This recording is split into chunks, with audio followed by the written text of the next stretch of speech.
I had a dream on a particularly cold night as I lay sick in bed.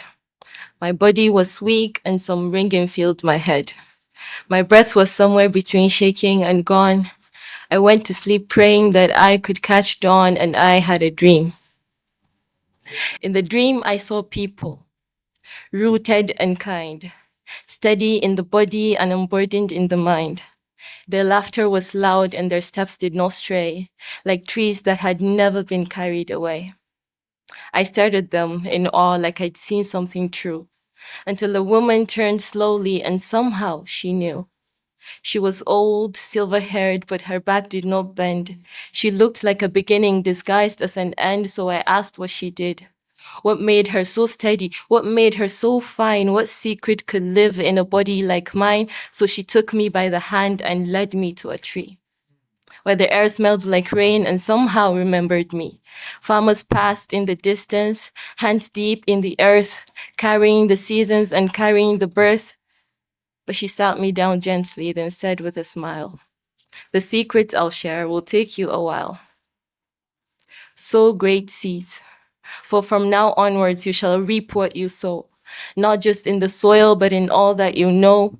Take from the land what has always been yours, from millet and sorghum, from yams at your doors, from leaves that were whispered too long before roads, from roots that pushed through without asking for gold, from grains that survived both the drought and the night, that fed generations and still hold their right.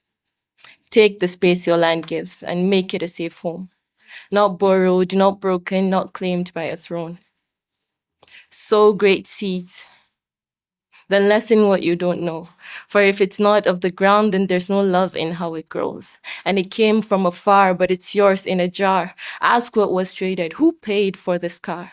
You take it, then give them crude oil and tar, and you measure your worth by how distant things are. But distance does not make something divine, and gold is not richer than soil over time. Make your exchanges, but be mindful, be wise. Not everything shining is meant for your eyes.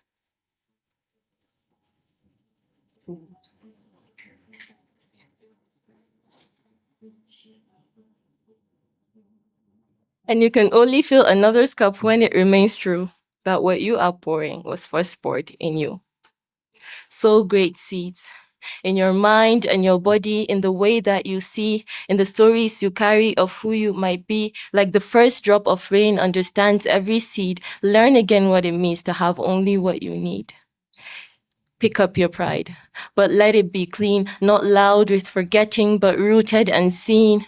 Honor your story and not just the glory, but the dust and the doubt and the in-between story. Name your land, then take care of her well. Learn the language her quiet is trying to tell.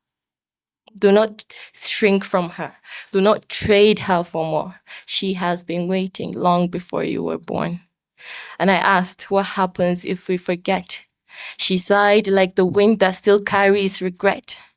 Then your bodies will hunger in ways food cannot fix. And you will search for your wholeness in packaged little tricks. You will eat and eat but be empty still, for you abandon the root for the temporary thrill. Your soil will thin, your rivers will run tired, your seeds fall silent and your seasons misfire. But the land is patient. She always remains, even after neglect, even before it rains. Sow great seeds, not just for yield and not just to grow, but so your children can have something to know. So farmers can stand with dignity in their hands. So food is not distant, but born from your lands. So your rivers run full and your air can be clean. So your soil remembers what living has been. Sow great seeds in the dark, in the doubt, in the places unseen. For the deepest of life starts where hands have not been. Sow great seeds.